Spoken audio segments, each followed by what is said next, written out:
The kitchen smelled like vanilla and burnt coffee. Elena stood by the counter, her fingers wrapped around a mug she wasn't drinking from. The afternoon light cut across her face in a way that made her look almost ethereal, beautiful and distant at the same time. "I'm pregnant," she said. Not asked, not suggested. Stated it like she was telling me the mail had arrived. I stood there holding my jacket, keys still in my other hand. The word hung between us like smoke. "Daniel?" Her voice softened. "Did you hear me? We're having a baby."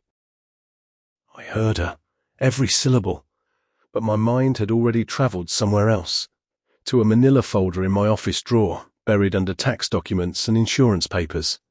A folder I hadn't opened in 3 years, but whose contents I could recite from memory. "How far along?" I asked.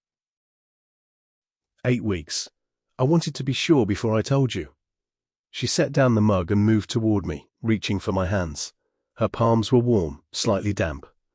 "I know we weren't planning this, but aren't you happy?" Happy. I searched her face for something I couldn't name. Her eyes were bright, almost pleading. This was the woman I'd shared my bed with for 4 years. The one who knew I took my coffee black and hated surprise parties. The one who'd held me when my father died. "When did this happen?" I kept my voice level. She laughed, a nervous sound. "Well, you know how these things work.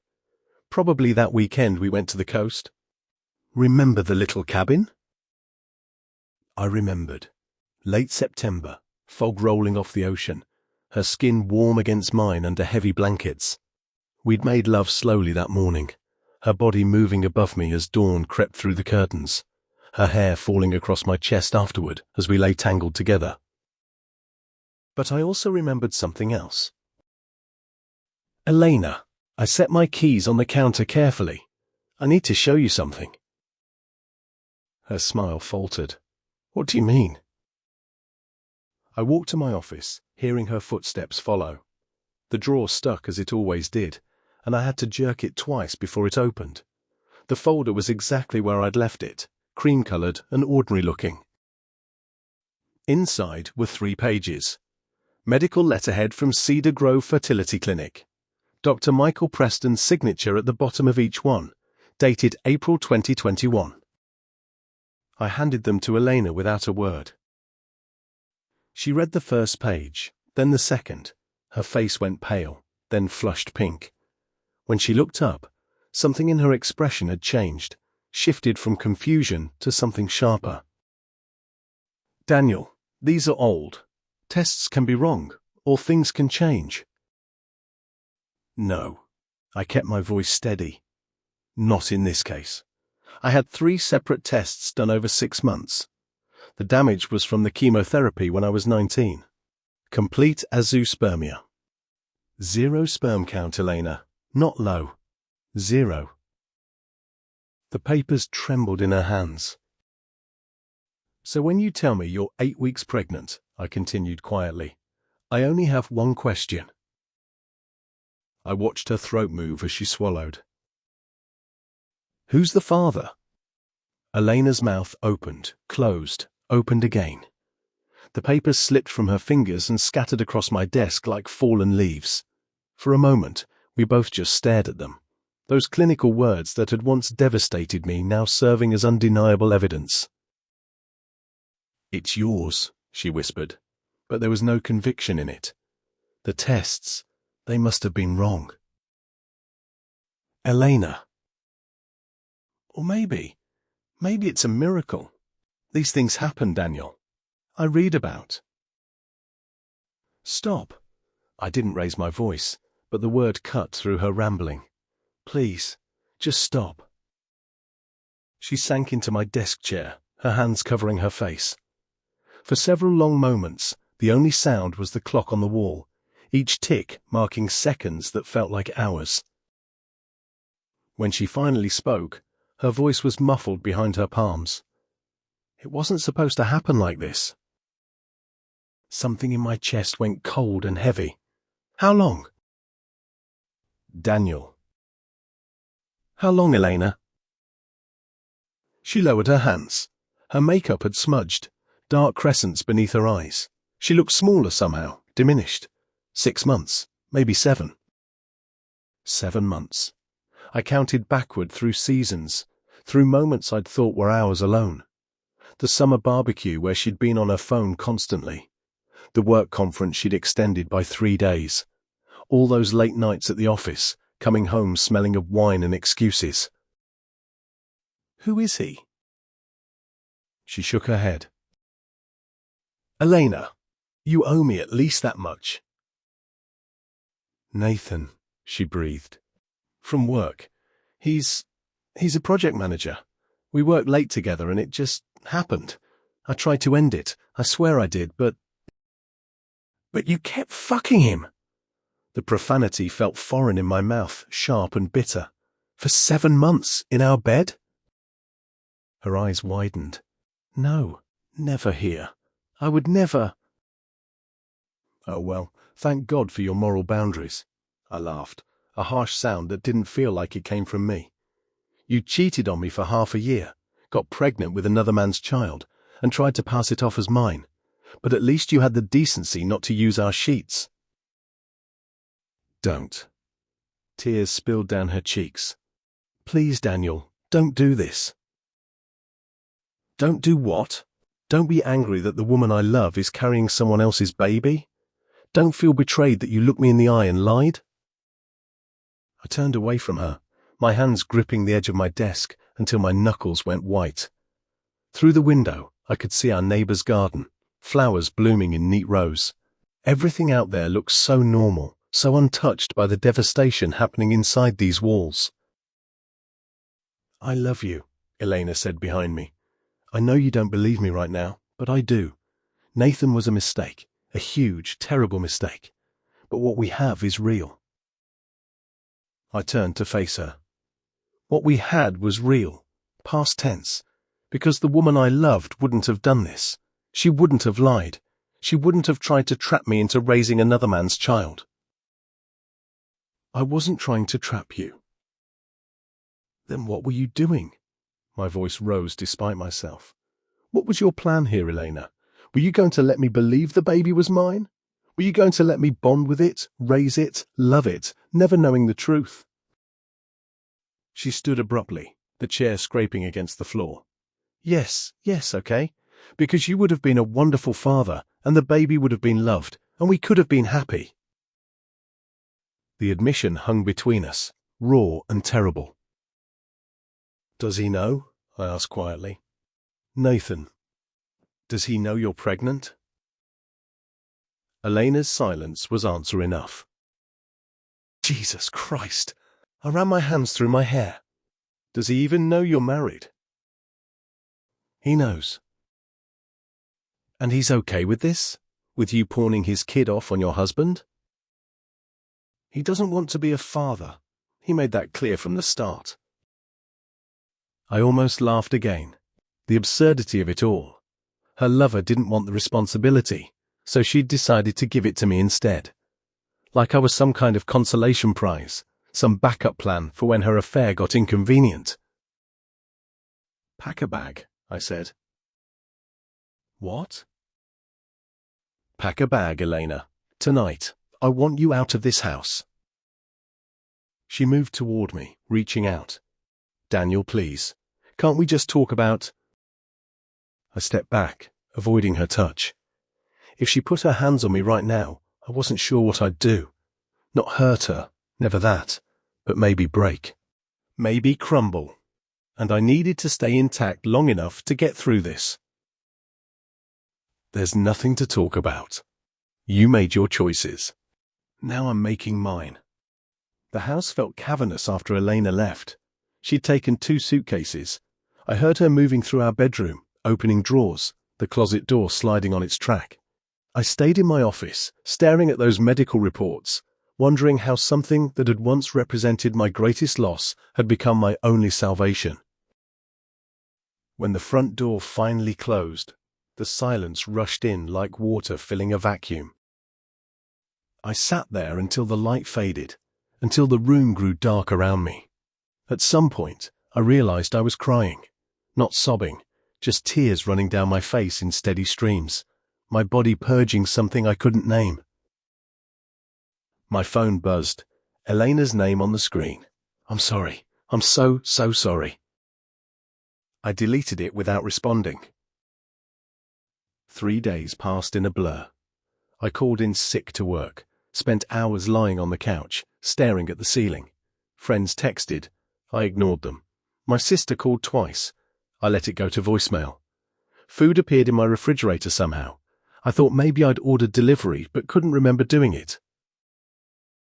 On the 4th day, someone knocked on my door. I almost didn't answer, but the knocking persisted, urgent and demanding, until I finally dragged myself off the couch and pulled open the door. A woman stood on my porch. Mid-30s, blonde hair pulled back in a ponytail, eyes hidden behind sunglasses despite the overcast sky. She wore jeans and a green jacket, and she looked nervous. "Daniel Morrison?" she asked. "Who's asking?" "My name is Claire Hoffman." She removed her sunglasses, revealing red-rimmed eyes. "I think we need to talk about Nathan Park." My stomach dropped. "How do you—" "I'm his wife." I let her in because what else could I do? We sat in my living room like strangers at a funeral, careful and formal. She perched on the edge of my couch, hands clasped tightly in her lap. "How did you find me?" I asked. "I followed Elena. A few days ago, I saw her leaving my house. Nathan and I are separated, but we still own the property together." She looked upset, crying. "Something made me follow her. She came here, stayed for maybe an hour, then left with suitcases." Claire's jaw tightened. "I put the pieces together pretty quickly." "How long have you known?" "About the affair? 3 months. I found text messages. Explicit ones." She swallowed hard. "He swore it was over. Begged me for another chance. I was stupid enough to believe him." "You're not stupid," I said quietly. "Neither of us is stupid. We just loved people who were good at lying." Claire nodded, wiping at her eyes. "When I saw Elena leave here with luggage, I thought maybe you'd found out too. I know I shouldn't have come, but I couldn't stand the thought of being the only one sitting alone with this knowledge." We talked for over an hour. Claire told me about Nathan, charming, ambitious, a serial cheater who'd had at least 2 other affairs during their 5-year marriage. She'd stayed because she kept hoping he'd change, that her love would be enough to fix whatever was broken in him.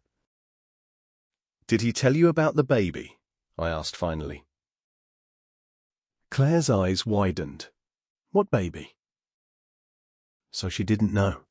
I explained, watching her face cycle through shock, anger, and something that looked almost like relief. "At least I left before there were children involved," she said quietly. "That's what I keep telling myself. It could have been worse." After she left, I sat with that thought. Could have been worse. My infertility, the thing I'd mourned, the future I'd grieved, had protected me from something far more painful. If I'd been able to have children, would I have believed Elena? Would I have fallen in love with that baby, only to discover the truth years later? Sometimes, I realized, our losses save us from greater ones. That night, I finally listened to my sister's voicemails. Her voice was warm, concerned. "Danny, call me back. I don't know what's going on, but I'm here. Whatever it is, I'm here." I called her. We talked until 2 in the morning. I told her everything, and she listened without judgment, without platitudes. When I finally broke, really truly broke, she stayed on the line, her quiet breathing keeping me company through the darkness. "You're going to get through this," she said finally. "I know it doesn't feel like it now, but you will." "How do you know?" "Because I know you. You've survived worse. You beat cancer, Danny. You can survive this too." I wanted to believe her. 2 weeks after Elena left, Nathan Park showed up at my door. I'd been expecting him, in a way. Some part of me knew this confrontation was inevitable. Still, seeing him in person, this man who'd shared my wife's bed, who'd created life with her while I'd remained ignorant, sent a surge of rage through my body, so intense it made my hands shake. He was tall, well-dressed in a way that screamed money and confidence. The kind of man who'd never been told no, who'd never faced real consequences. He looked at me with something between guilt and defiance. "I'm Nathan," he said, as if I didn't know. "I know who you are. Can I come in?" Every instinct screamed at me to slam the door in his face. But curiosity won out. Morbid, masochistic curiosity about what this man could possibly have to say to me. I stepped aside. We stood in my living room, the space between us charged with tension. He looked around, taking in the wedding photos I hadn't yet had the heart to remove, the throw pillows Elena had chosen, the life we'd built that he'd helped destroy. "I'm not here to apologize," he said finally. "I don't think sorry would mean anything coming from me." "Then why are you here?" "Elena's been calling me. She wants me to take responsibility for the baby. Says you kicked her out, that she has nowhere to go." He met my eyes. "She thinks I'm going to play house with her now." "And you're not?" "Hell no." He laughed, a cold sound. "I told her from the beginning I wasn't interested in anything serious. She knew what this was." The casual cruelty in his voice was almost impressive. Here was a man who'd slept with a married woman for months, gotten her pregnant, and felt zero remorse about any of it. "So why tell me this?" I asked. "Why not just let her keep calling?" "Because she's threatening to tell my company about the affair. I could lose my job, my reputation." He shoved his hands in his pockets. "I need her to back off. I thought maybe if you knew the full situation, you might talk to her." I stared at him in disbelief. "You want me to help you?" "I want you to make her understand that coming after me won't solve her problems. You have more influence with her than you think." The audacity was breathtaking. This man had destroyed my marriage, impregnated my wife, and now wanted me to protect him from the consequences of his actions. Something in me snapped. I moved before I consciously decided to, closing the distance between us in 2 steps. My fist connected with his jaw with a satisfying crack. He stumbled backward, hitting the wall, hand flying to his face. "Jesus, what the—" I hit him again, then again. Years of pain poured out through my fists. The cancer, the infertility, the loneliness, the betrayal. Every punch was catharsis, every impact a release. Nathan tried to fight back, but rage made me stronger. We crashed into furniture, knocked over a lamp. I barely felt his blows landing. All I felt was fury, pure and cleansing. It was only when blood, his blood, splattered across my hardwood floor that I stopped. We were both breathing hard, him slumped against the wall, me standing over him with bruised knuckles. "Get out," I said. "Get out of my house and don't ever come back." He struggled to his feet, one hand still pressed to his bleeding nose. "You're insane." "Maybe, but at least I'm honest. At least I don't destroy people's lives and then ask them to help me cover my tracks." I opened the door. "Elena's your problem now. Congratulations." He left without another word, stumbling down my front steps. I watched him drive away, then closed the door and sank to the floor. My knuckles were swelling, probably broken. I didn't care. For the first time in weeks, I felt something other than pain. I felt alive. 6 months later, I stood in a coffee shop downtown, waiting for my order. Spring sunshine streamed through the windows, warming my face. Around me, life continued its normal rhythms. People typing on laptops, mothers with strollers, a couple sharing a pastry at a corner table. "Daniel?" I turned. Elena stood a few feet away, one hand resting on her very pregnant belly. She looked tired but healthier than when I'd last seen her. Colour in her cheeks, hair neatly styled. The baby had to be due soon. "Hi," I said, unsure what else to offer. "I didn't expect to see you here. This used to be our place, remember?" I did remember. Sunday mornings, splitting the crossword puzzle, her feet tucked under her on the worn velvet couch. Those memories felt like they belonged to different people now. "How are you?" she asked softly. "I'm okay. Better than I was." It was true. Therapy had helped. So had time and distance and slowly rebuilding my life into something I recognized. "How about you?" She looked down at her stomach. "Due in 3 weeks. I'm scared, honestly, doing this alone." "What about Nathan?" "He signed away parental rights, gave me money for an abortion, then disappeared when I wouldn't do it." Her laugh was bitter. "Turns out neither of you wanted to be fathers." The comment stung, but I didn't take the bait. "That's not fair, Elena. I would have loved to be a father, just to my own child. You can't fault me for not raising someone else's baby, especially after how you tried to deceive me." She nodded, tears gathering in her eyes. "You're right. I'm sorry. I'm sorry about all of it." My coffee arrived. The barista called my name, and I retrieved the cup, grateful for something to do with my hands. When I turned back, Elena was wiping her eyes.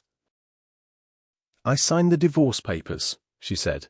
"My lawyer should have them sent over this week." "Thank you." For what it's worth, I did love you. I still do, in a way. I messed everything up so badly. I looked at her, really looked at her. She was still beautiful, still the woman I'd once imagined growing old with. But that future was gone, replaced by something neither of us had chosen. "I hope you and the baby are healthy," I said, and meant it, truly. "Daniel." "But I can't be part of your life anymore, Elena. I need to move on. You need to move on too." She nodded slowly, accepting what we both knew had to happen. "Take care of yourself." "You too." I watched her leave, one hand supporting her lower back as she walked. In a few weeks, she'd have a baby. Nathan's baby. A child who'd grow up never knowing the complicated web of lies and betrayals that preceded his or her birth. My phone buzzed.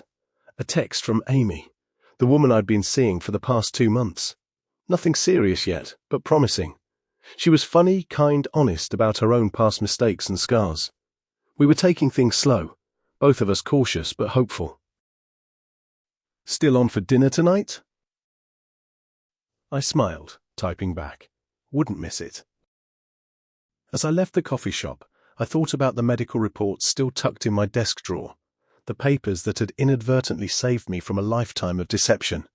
My infertility would always be a loss, a door forever closed. But maybe, I thought as spring sunshine warmed my shoulders, some closed doors protect us. Maybe some losses are actually hidden blessings, clearing space for different kinds of love, different kinds of family. I didn't know what my future held, but for the first time since Elena's announcement, I felt ready to find out. The baby wasn't the shock, the lie was. But the truth, however painful, had set me free. And that was worth everything. The end of chapter 4. One time. Phone.